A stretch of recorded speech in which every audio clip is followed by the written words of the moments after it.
ninawaalika watu wa Mazeras. Najua wengi mmepata afueni kwa sababu ya mafundisho yetu ambayo tumekuwa tukiyapeana katika eneo hili. Kwa hivyo leo hii tunaanza kufanya it's like tunawapatia bye bye. Na tunasema kwamba tusipoonana hapa duniani tutaonana mbinguni, kwa sababu nina uhakika wa kufika kwa Baba Mwenyezi Mungu. Nawe pia uweze kuwa na imani ya aina hiyo ya kwamba tuweze kuonana wote katika paradiso, nchi mpya ambayo Mwenyezi Mungu ametupangia, na ni kwa masharti ikiwa tu utaweza kushika sheria za Mwenyezi Mungu. Nataka niweze kuomba kwa ajili ya kipindi cha afya. Tuombe. Baba mtakatifu, mtakatifu uishie mbinguni, jina lako litukuzwe milele, kwa maana wewe ndiye unaistahili. Asante kwa nafasi hii katika eneo hili, soko hili ambalo umetupa. Kwa majuma mawili tumezungumza na watoto wako. Basi tunaomba wewe mwenyewe utachochea mioyo yao waweze kufuata kweli yote ambayo tumeimwaga katika eneo hili. Ni katika jina la Yesu Kristo tunaomba. Amina. Kwa hivyo nataka niende katika kipindi cha afya. Tumekuwa tukiangalia sheria 8 za afya, na niliweza kuambia ya kwamba hizo ndio sheria ambazo Mwenyezi Mungu ametuumbia katika miili yetu. Ikiwa tutaweza kwenda kinyume na sheria hizo, tutakuwa wagonjwa, tutakuwa na matatizo. Kwa hivyo hizo sheria leo hii nataka niweze kuzikamilisha kwa njia hii ya kipekee, sheria ambazo zimebaki. Maana tulizungumzia kuhusu new start. New start kwa Kiswahili ni mwanzo mpya.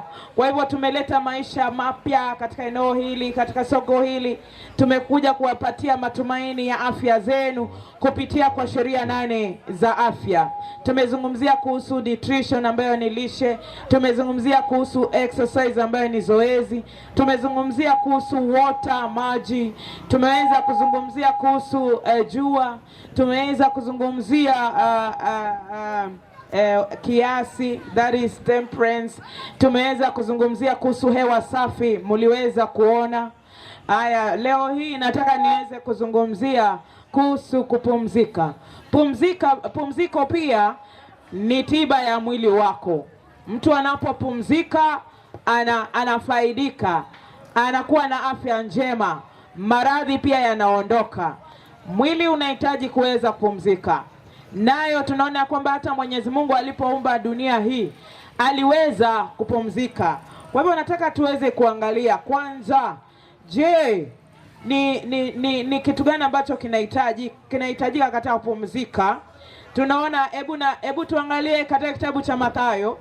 Msomaji wangu Mathayo 11 fungu la 28. Niliwaambia hizi sheria zote ziko ndani ya maandiko. Ni Mungu ameziweka pale ili ziweze kuwa za faida kwa mwanadamu yule atakayetii mapenzi ya Mwenyezi Mungu. Msomaji wangu, kuna msomaji? Mathayo 11 fungu la 1 Mathayo 11 fungu la 28.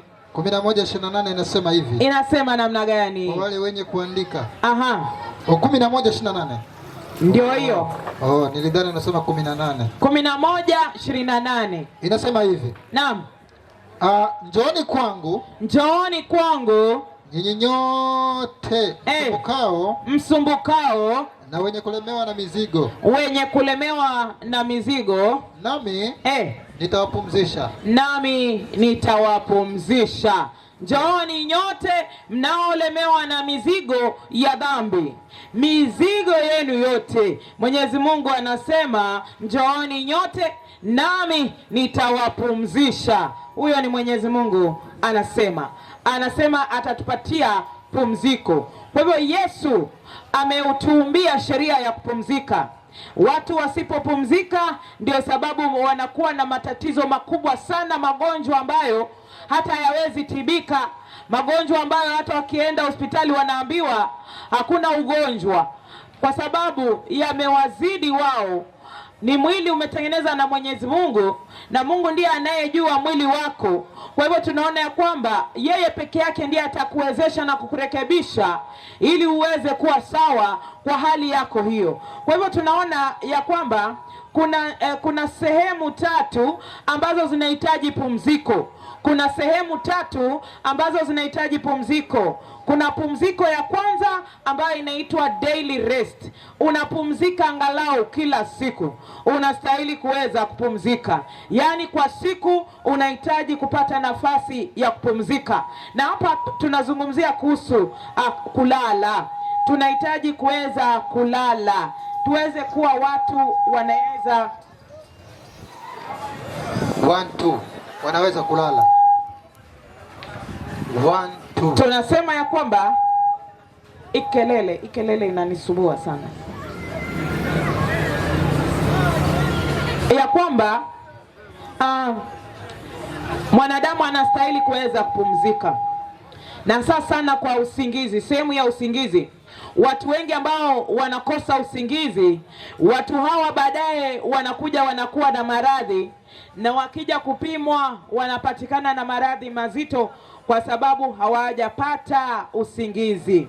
Kwa hivyo tunapata kwamba mwili unapolala unajaribu kuweza kujitengeneza upya. Zile cells ambazo zimekuwa damaged wakati umekuwa ukifanya kazi zinaanza kujitengeneza. Mwili unajitengeneza vizuri unapopata usingizi. Kwa hivyo yule mtu ambaye anakosa usingizi, basi mwili wake unakosa hali hiyo ya kuweza kuwa sawa. Kwa hivyo tunaona kwamba usingizi ni wa maana sana. Usingizi ni wa maana sana.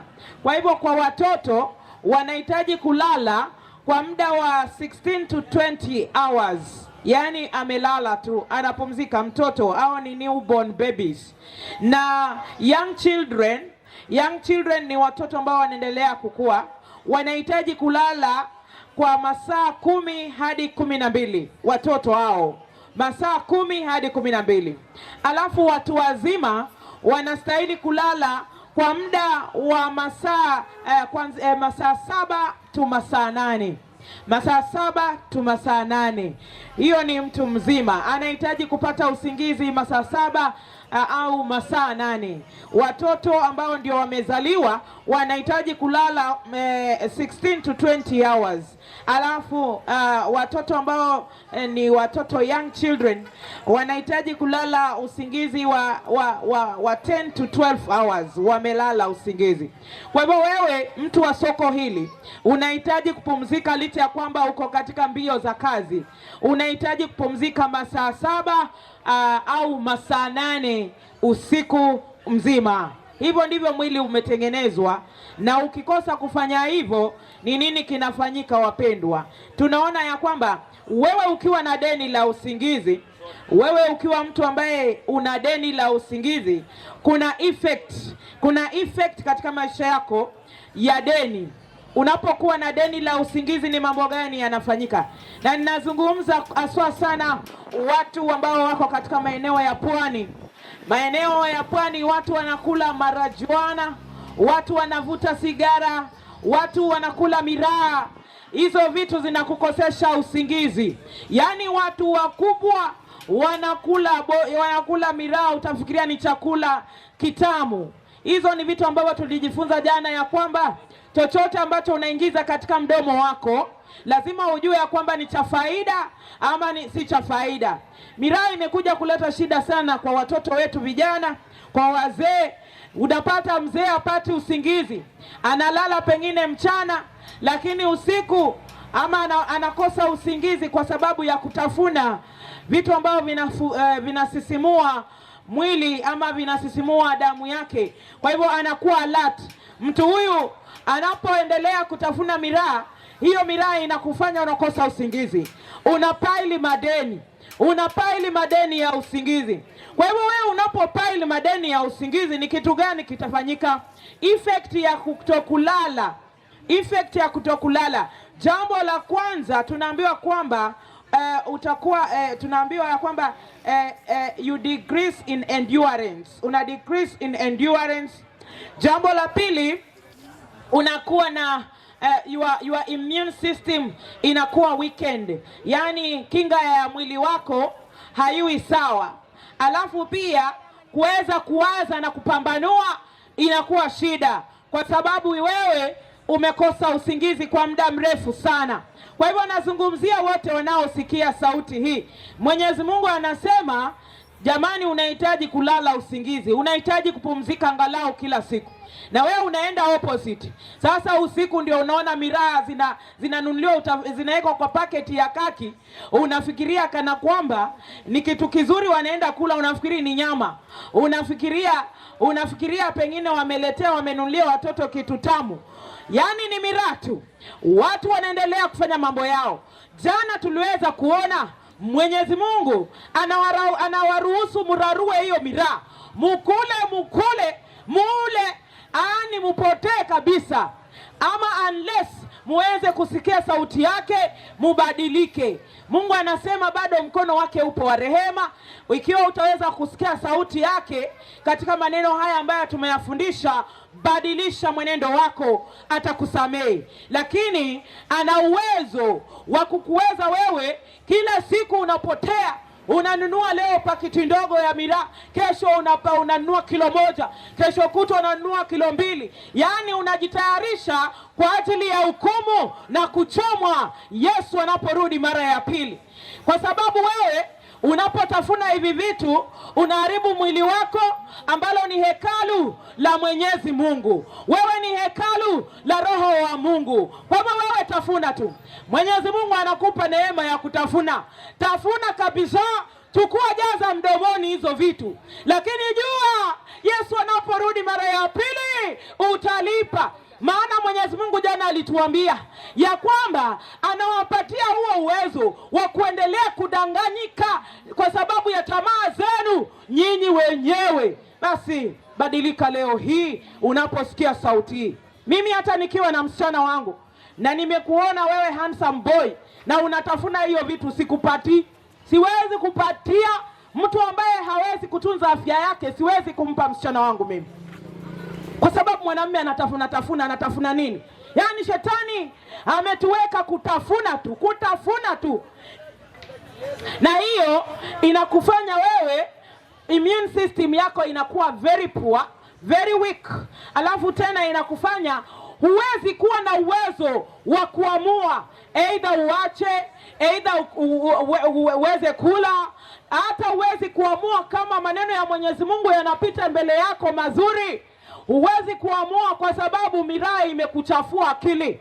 Yaani wewe huwezi kujua bayana ya mema na mabaya kwa sababu hata wewe moyo wako umeweza kumuoa miraa na umeamua kuwe mke wako, awe mme wako milele na milele mpaka Yesu anaporudi kuchoma wewe na hiyo miraa.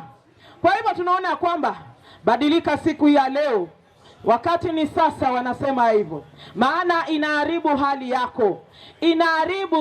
Inakufanya unakuwa na ile difficult in concentration. Mwingine ataangalia ni kitu gani hao watu wanafanya, akili namwambia ondoka hapo, nenda. Yaani wewe hauna balance katika maisha kwa sababu ya vitu hivi. Na ni shetani anafanya hivyo ili akufanye wewe usiweze kufanya uamuzi uishi na Mwenyezi Mungu aliyekuumba milele, uishi na yeye. Jamani, watu wa Mazeras. Kwa hivyo pia inafanya mwili wako una gain weight. Watu wengi wakitafuna miraa, wakikula vitu hivyo na wakose usingizi, unajaa, mwili unajaa, unakuwa kibonge.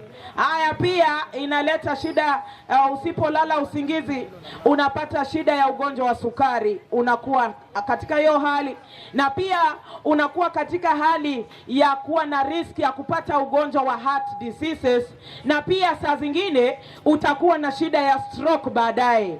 Kwa hivyo ni kwa nini ukose usingizi? Mbona unakuwa induced na shetani kuweza kukosa usingizi? Kwa sababu ya vile vitu ambavyo tunavifanya. Jamani, tunaambiwa tuweze kuwa na kiasi katika kila jambo katika maisha yetu. Kwa hivyo kuna vitu ambavyo vinafanya mtu anakosa usingizi. Kitu cha kwanza ni televisheni. Watu wako kwa internet, vijana wako mtandaoni. Sasa wakati wa usiku badala ya kulala ni kuchat. Sijui wanachat na nani.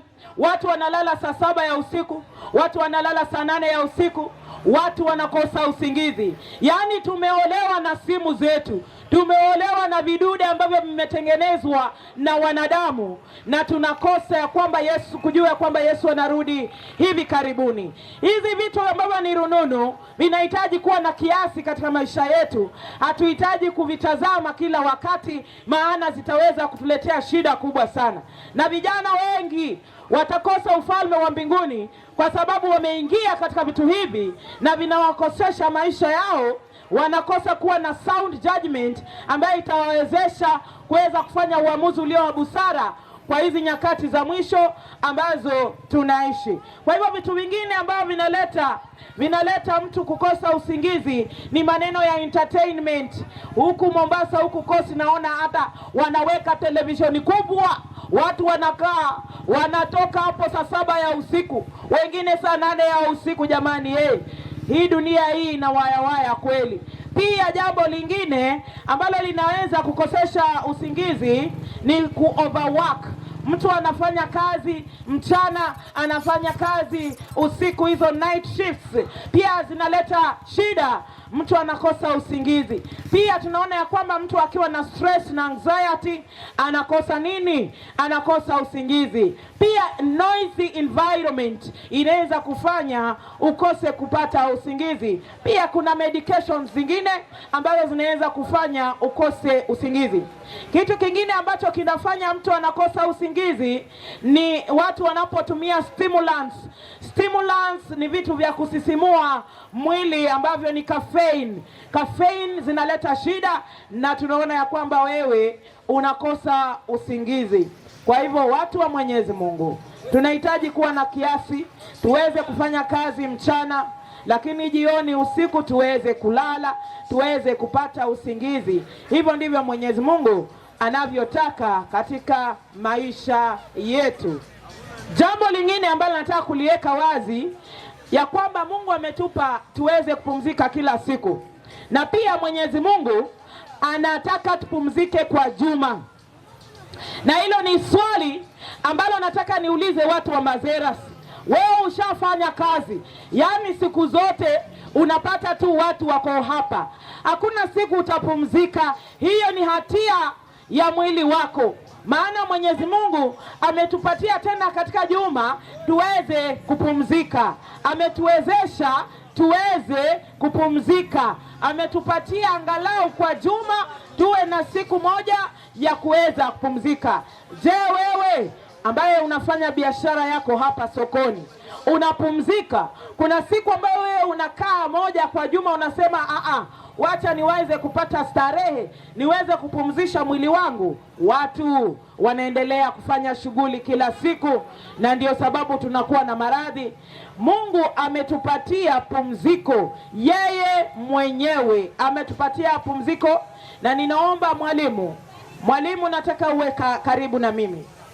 Mwalimu yuko karibu ama watu hawako karibu na mimi kwa mawazo? Naona watu hawako karibu na mimi kwa mawazo. Ninaomba mwalimu anisomee. Ikiwa mwalimu yuko pale, hebu anisomee kitabu hiki. Fungua kitabu cha Mwanzo 2, fungu la 3 na la 2 na la 3. Linasema namna gani? Mwanzo 2, fungu la 2 na la 3. Tuko katika maneno ya pumziko ya juma. Mungu ana utaratibu, watu wa Mazeras. Mungu ametupa siku moja ya kupumzika, na hii siku ndio watu wanapingana na Mwenyezi Mungu. Mungu ametoa siku ya sisi kupumzika, anatutakasa. Watu wanakataa hiyo, wanasema hapana, sio hiyo Mwenyezi Mungu. Hii maneno ya kupumzika siku moja sisi wanadamu hatumo. Hebu maandiko iweze kutuambia tunastahili kupumzika kwa juma. Na anasema namna gani Mwenyezi Mungu? Anasema namna gani mwalimu? 1 2 Mwanzo 2 fungu la 2 na la 3 linasema, naam, na siku ya 7 Mungu alimaliza kazi yake. Watu wa Mazeras, sikia maneno. Sauti hii ni kati ya kifo na uzima. Sikieni maneno haya ya Mwenyezi Mungu. sikia maneno haya. Kama ulikuwa unauza, hebu simamisha, kwa sababu ni bure kabisa kuwa unafanya biashara yako na usikii sauti ya Mwenyezi Mungu anaposema ndani ya Biblia yako ambayo wewe unayo wewe mwenyewe. Mungu ametupa siku ya pumziko, maana yeye mwenyewe Mungu wetu aliyetuumba amepeana siku hiyo. Anasema namna gani mwalimu? Fululiza, anasema namna gani? Siku ya 7. Hebu endelea, anzia mwanzo vizuri mwalimu. Inasemaje? Hapo 2 inasemaje? 2. 1 2. Yes. Microphone bado ilikuwa sawa. 1 2. Microphone testing 1 2. Mwanzo 2, si ndio? Naam. Na siku ya 7, naam, Mungu alimaliza kufanya kazi yake yote aliyoifanya. Na siku ya ngapi mwalimu? Siku ya 7. Na siku ya 7, watu wa Mwenyezi Mungu wanaosikia maneno haya, wawe wachungaji makanisani, sikia hii maneno, maana hiyo Biblia yako unayohubiria watu wa Mwenyezi Mungu, hiyo Biblia ndiyo itakayo kusaliti wewe, hiyo ndiyo itakayo kuhukumu. Maana tunasoma maandiko lakini hatuelewi, hatufahamu vile Mungu anavyotaka. Kwa hivyo watu wa Mazeras, wawe wachungaji, wawe wanadamu ambao wanasikiza, sikiza hii sauti ya Mwenyezi Mungu. Anasema namna gani mwalimu? Na siku ya 7. Lehe. Mwalimu, unajua unipeleki vizuri. Mimi nataka usome vizuri. Shida ni maiki, sio? Nataka usome hilo fungu vizuri. Soma vizuri hao watu, kwa sababu hii maneno ni kati ya kifo na uzima kwa watu wa Mazera. Inasema namna gani? Na siku ya 7, Mungu alimaliza kazi yake yote aliyoifanya. Na siku ya 7, Mungu aliyekuumba wewe mwanadamu unayesikia, aliweza kufanya nini? Alimaliza kazi yake yote aliyoifanya. Alimaliza kazi yake yote aliyoifanya Mwenyezi Mungu. Siku ya ngapi? Siku ya 7. Endelea mstari. Akastarehe siku ya 7. Alistarehe. Huyo Mungu naye abudu katika misikiti, huyo Mungu mnayemuita Allah, huyo mtu ambaye Mungu mnayeabudu katika makanisa yenu, huyo Mungu alipumzika siku ya ngapi? Ya 7. Alipumzika. Huyo Mungu naye muita Mungu Yesu. Huyo Mungu wako huyo, unless unaabudu Mungu ambaye hayuko hai. Lakini Mungu aliye hai ni Bwana wa mabwana, na yeye ndiye alipumzika siku ya 7 ya juma. Endelea msomaji. Anasema namna gani? Akaacha kufanya kazi yake yote aliyoifanya.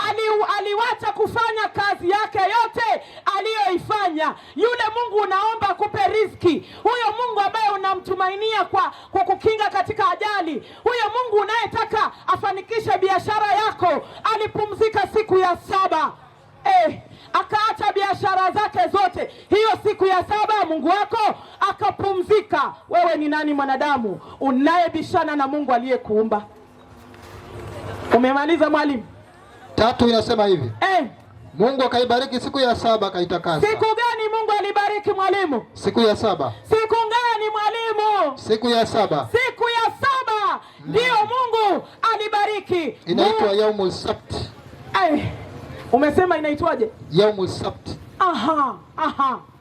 Watu wa Mwenyezi Mungu, wachungaji mnaoenda makanisani, badilisha mienendo ile ambayo mmeenda, kwa sababu huko hakuna uhai, hakuna chochote huko. Watu ambao wewe unasimamia, watu ambao wewe unaabudu katika siku ambayo si yake, basi hawa watu watatokomea na wewe utatokomea, maana uwezo ni wa Mwenyezi Mungu. Wapendwa, uwezo ni wa Mwenyezi Mungu. Hii haina dini. Hii ni ya kila mtu aliye chini ya jua aweze kusikia maneno haya. Hii ni maneno ya kutoka kwa Mwenyezi Mungu. Ikiwa wewe ni mchungaji unapeleka watu kondoo wako mbinguni, waambie ukweli katika siku ya 7 ya juma aliyepumzika ni gani. Ukienda katika dictionary utapata, ukienda katika historia utapata, ukienda katika maandiko utapata. Ukienda kwa Wakatoliki watakwambia Sabato ni Jumamosi. Wakatoliki watakwambia katika kitabu chao cha katekisimu, watakwambia hayo maneno wapendwa. Ukienda kwa Waislamu watakwambia Sabato ni Jumamosi, watakwambia. Watu wa Mungu, sijui tuambie kwa njia gani ili muweze kuyeyuka mioyo yenu kabla ya hukumu ya Mwenyezi Mungu haijashuka. Maana Mungu hataangalia maneno ulifanyia kwa mwenendo gani. Je, ulifuata kweli yake ukasimama imara? Hayo ndio mambo tumewaletea kuwaonya ya kwamba rudi katika njia ambayo Mwenyezi Mungu anaitaka. Mwalimu, umemaliza? Inasema hivi. Endelea. Niende aya ya 4. Endelea. Wacha nisome hiyo ya 3 nirudie. Mungu akaibariki siku ya 7. Mungu akaibariki siku ya 7. Akaitakasa. Alitakasa siku ya 7 Mwenyezi Mungu. Nataka nikuulize mwalimu, alitakasa siku zote ama alitakasa siku moja? Alitakasa siku moja ya 7. Alitakasa siku moja ya 7. Mungu aliumba ndio siku hizi zote, lakini alitakasa moja. Na hiyo ndio wachungaji msikie ndani ya masikio yenu ya ndani ya kwamba ni siku ipi hii ambayo Mungu ameitakasa. Maana kuna hatari, shetani aliinua siku yake yeye ya kuweza kudanganya watoto wa Mwenyezi Mungu. Kama wewe ni msomi wa Biblia, nenda usome maandiko unayosoma, maana ile kazi unayofanya na hasio msingi yake si kwa Mwenyezi Mungu, ni maneno ya dunia hii, basi mtajuta Yesu anaporudi. Ni beta tuweze kuamua sisi na washiriki wetu, tupumzike sisi wote katika juma moja, siku moja, na tuende mbinguni, tuwe na imani moja. Hivyo ndio Mwenyezi Mungu anavyotaka. Hivyo ndio Mwenyezi Mungu anavyotaka. Hebu tuendelee msomaji. Hebu tuangalie hii weekly rest ambayo Mungu aliiweka watu waweze kupumzika. Pumziko ni la maana sana katika maisha ya mwanadamu. Angalia kitabu cha Exodus. Exodus ni Kutoka. Kitabu cha Kutoka, Mwenyezi Mungu anazungumza na wanadamu aliyowaumba, wawe Wahindi, wawe Waislamu, wawe hao wote, anazungumza nao. Anasema namna gani? Kutoka 20 ngapi? Kutoka ni 20 kuanzia fungu la 8 hadi 11. Watu wa Mazeras wasikie. Mwenyezi Mungu anasema waambie wasikie, wakitaka wasikie, wakitaka wakatae. Wewe unajua historia yake, fahamu si historia ya hiyo siku, maana lazima uangalie kama inalingana na misingi ya Mwenyezi Mungu. Wapendwa, tuliwaambia sisi ni wale watu ambao tuko Bible based. Yaani kama haiko ndani ya Bible, sisi hatuko. Maana kumjua Mwenyezi Mungu ni ndani ya maandiko, wapendwa. Mwalimu. Naam. Naomba tusome katekisimu hapa. Soma katekisimu iseme. Waambie wasikie ya maneno. Ituambie siku ya Jumapili imetoka wapi? Siku ya ibada ya Jumapili ilitoka wapi? Watu ambao wako katika eneo hili, wachungaji ambao mnachunga kondoo na mjii, mnaoelekeza wapi? Hebu tuone katekisimu inasema namna gani mwalimu? Inasema hivi mwalimu. Inasemaje? Katekisimu ya maswali na majibu. Inauliza na ikijibu inasemaje? Inayotokana na katekisimu ya Kanisa Katoliki. Inasemaje? Ukurasa wa 133. Aha. Inasema katika Agano la Kale, Mungu alitenga siku ya 7 iwe siku ya mapumziko kwa wanadamu. Kama vile yeye mwenyewe. Kama vile yeye mwenyewe Mungu alivyopumzika siku ya 7. Alipumzika siku ya ngapi? Siku ya 7. Hiyo ni katekisimu inasema. Ilikuwa ni siku maalum ya mwanadamu kusali na kumwabudu Mungu. Ilikuwa ni nini mwalimu? Siku maalum. Ilikuwa ni siku maalum ya mwanadamu kusali na kumwabudu Mungu. Ya mwanadamu kusali na kumwabudu Mungu. Sasa wewe mchungaji unayechukua kondoo siku ya Jumapili, unaenda kwa endelea msomaji, katekisimu inasema namna gani? Inasema hivi. Katika Agano Jipya. Katika Agano Jipya, siku ya Bwana ilibadilishwa na kuwa siku ya Jumapili. Ilibadilishwa na kuwa siku ya Jumapili. Nani anabadilisha maneno haya jamani? Mfalme Konstantino. Mfalme Konstantino ndiye aliyebadilisha siku ya ibada kutoka siku ya 7 ya juma hadi siku ya kwanza ya juma. Watu wengi wanatokomea na Yesu anarudi hivi karibuni. Waendelea kuabudu Mungu wako katika hizo siku. Endelea ukifikiria Mungu wako hapo. Mungu hayuko hapo. Mungu anakuita ukiwa huko, anakuambia rudi, njoo, rudi katika njia ya kweli ambayo mimi nimeweza kuamulia. Inaendelea msomaji? Umemaliza? Asante sana. Uendelee kuniangalilia nyingine ili watu wanaosikia sauti hii wasikie. Wapende, wasipende sio kazi yetu. Hii ni kazi ya Mwenyezi Mungu. Mungu wabombelezi watu Bwana. Mungu akubombelezi, maana muda unaisha. Ni wewe kuamua uzima wa milele, ama udanganywe, ama upotee, ama urithi ufalme wa Mwenyezi Mungu. Wapendwa, nyingine inasemaje? Hii inaitwa katekisimu ya kanisa Katoliki. Inasemaje mwalimu? Katekisimu kubwa. Hii ni katekisimu kubwa ya kanisa Katoliki. Inasemaje? Inasema hivi. Ishike siku ya Sabato itakase. Uishike siku ya Sabato uitakase. Hiyo ni katekisimu jamani, wa Katoliki mko hapa mnasikia hii maneno. Inasema uishike siku ya Sabato uitakase. Inaendelea kusema hivi. Inasemaje? Siku ya saba wapendwa, ni Sabato ya kustarehe kabisa. Ni Sabato ya kustarehe kabisa. Ngoja kidogo mwalimu, shikia koma hapo. Ikiwa siku ya Jumapili ndiyo Sabato, mbona watu wanarudi kufungua biashara zao?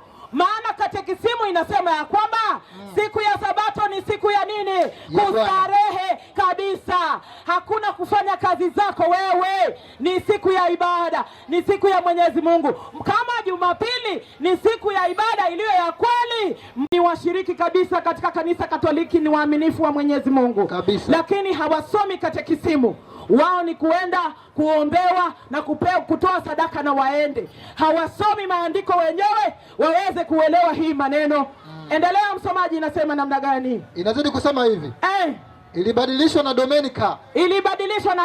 Kwa hivyo si Mungu alibadilisha siku ya juma ya saba kwa siku ya kwanza ya juma. Si ni kweli? Sio Mungu. Huyo ni mwanadamu. Kwa hivyo watu wanafuata nani? Mwanadamu. Endelea. Inasema namna gani? Inasema hivi. Inayokumbuka uumbaji mpya iliyoanzishwa na ufufuo wa Kristo. Kwa hivyo wanafuata ufufuo wa Kristo ambao ndiyo siku ambayo ni ya kwanza ya juma iliyoanzishwa. Yani watu wengi wanaabudu siku ya Jumapili kwa sababu wanaabudu ufufuo wa Yesu Kristo. Ndio. Mwalimu, mimi nina swali. Ni siku gani ambayo Mungu anasema ya kwamba abudu hii siku kwa sababu nilifufuka? Hapana. Hakusema tuweze kusherekea ufufuo wake mahali. Tusome nyingine hapa. Soma, inasema namna gani? Katekisimu kubwa inayotokana na katekisimu ya Katoliki. Ukurasa 321. Inasemaje? Inasema hivi. Hiki ndicho alichokiandika mnamo mwaka wa 155.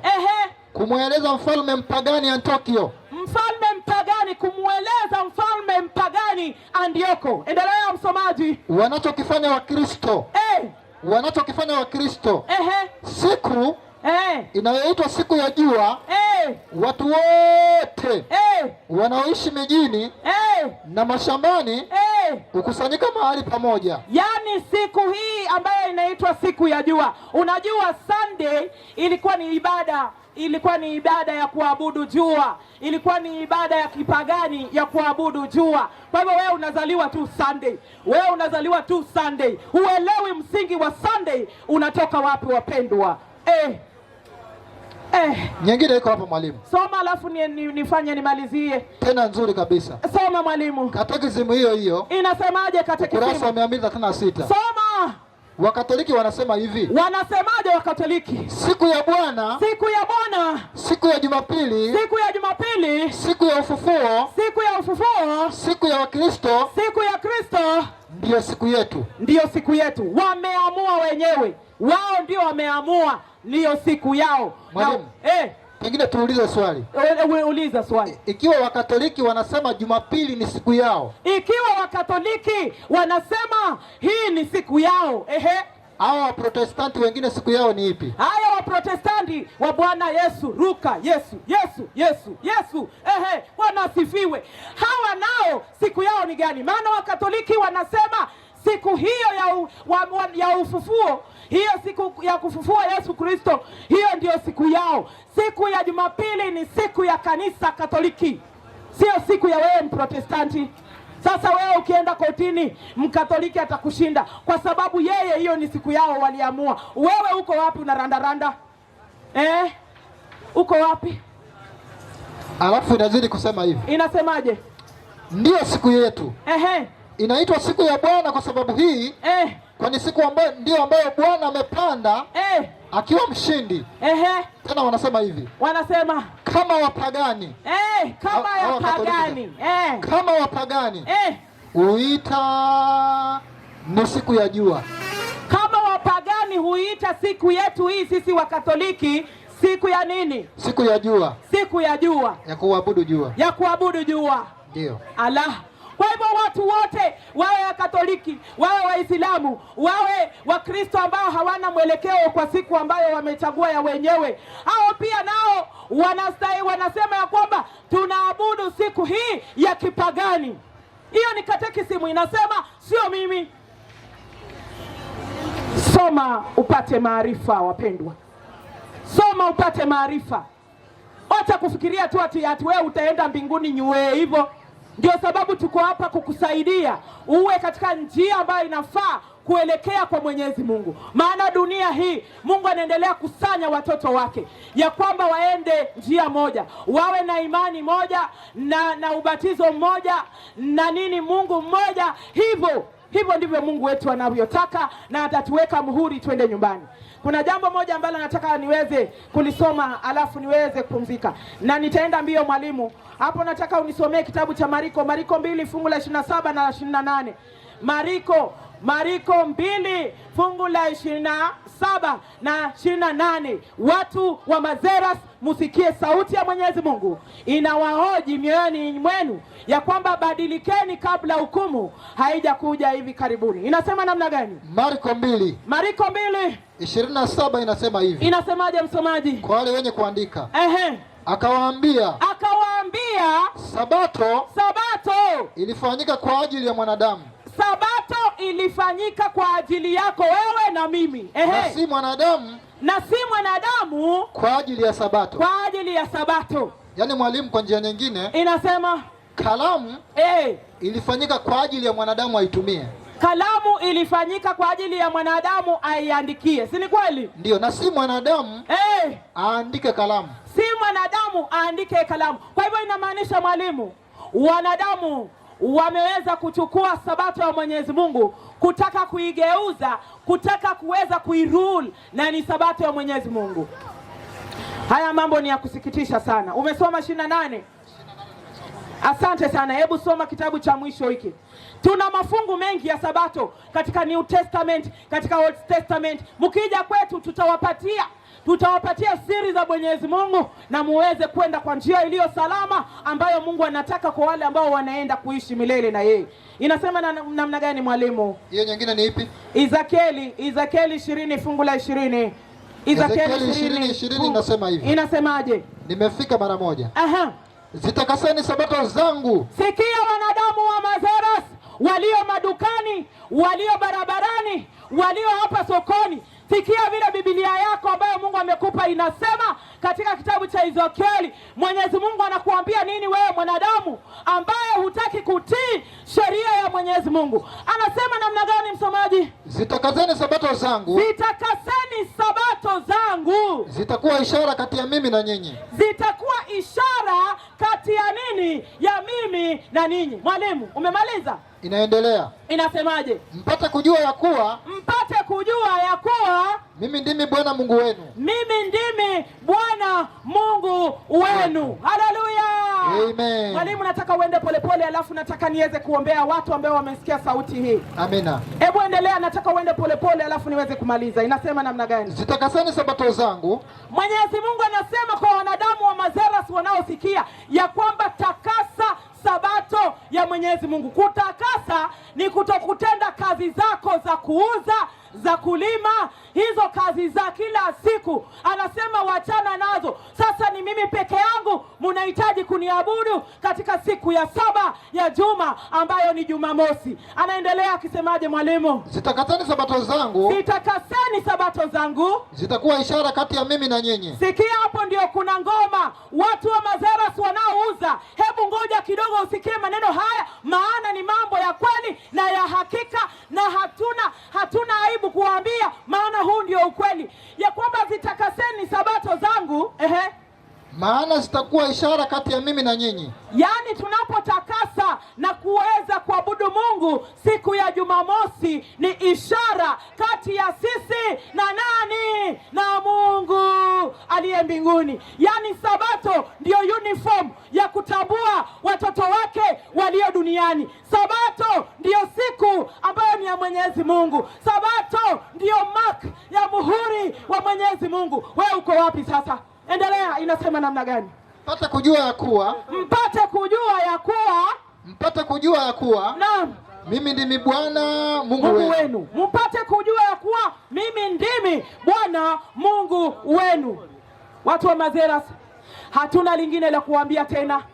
Sisi si watu tunakuja kuokota sadaka hapa ovyo ovyo. Sisi tunakuja kuletea ukweli, na ukweli udumu mpaka Yesu afanye nini? Aweze kurudi, wapendwa.